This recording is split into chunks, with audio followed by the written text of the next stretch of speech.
Now, this may be presumptuous, but I think I know what you're thinking. I think you're standing there thinking, who is Clark Reed anyway?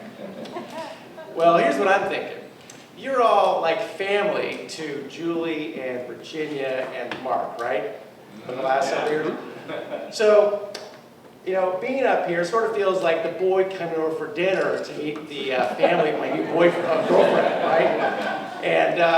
And so before we get into the food and play a little, you know, Pictionary, let me tell you a little bit about myself here. So my wife Colleen and I, we moved to the Twinwick neighborhood shortly after we got married to start a family. And we chose to make Rockville our home in 2002 because living here is very life affirming. We have excellent public schools, a well-managed city, and the citizens were well educated and progressive and friendly. And the location here was near all the sorts of things that we love. The pike, the mountains, the trails and the streams. And when I began serving on the Environment Commission in 2011, when I met Julie, I really wanted to give back to the city. And since then, I have been elected chair on this commission 3 times. And my most proudest accomplishment has been founding the Rockville Solar Co-op. Have you ever seen the banners?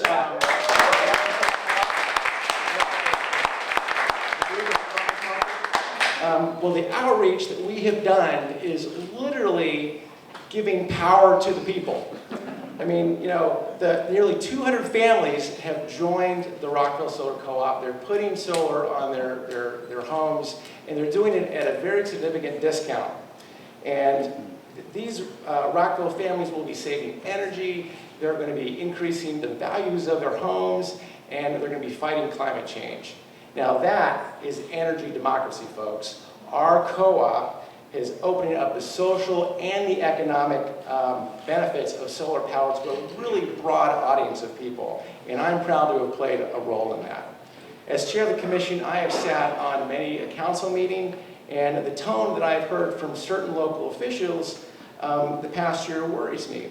I mean, I have seen personal grudges grow into dysfunction, such that walls go up, trust is eroded, and the tensions on the council are not like some passing thunderstorm, but they're like this continuous shower of negativity.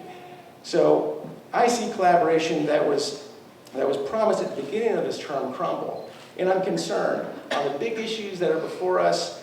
Facts are not driving council negotiations. Uncompromising positions are. Worst case scenarios are. Fear-mongering is stopping us from moving forward.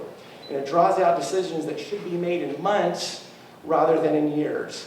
And when I hear that fear, I want to go up to that person, grab them by the coattail and say, you know, wake up. Your pessimism shows a lack of creativity and faith in what Rockville can accomplish.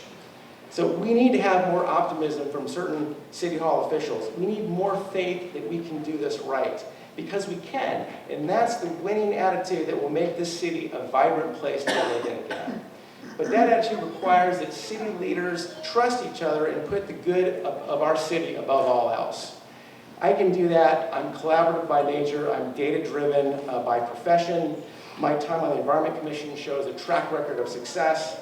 And my wife, Colleen, as PTA president, has been a big advocate for the neighborhood and for Twinwick Elementary, the school that my son Lincoln goes to. She and I are undaunted by the challenges of the public schools. I believe our time calls for bold action on many fronts. And I will work for a Rockville that is vibrant again, more sustainable, and better than any of us could imagine all alone. So I am honored to be part of Team Rockville. I would be privileged to have you consider me as a council vote this November 3rd. So thank you very much for coming out and supporting Team Rockville.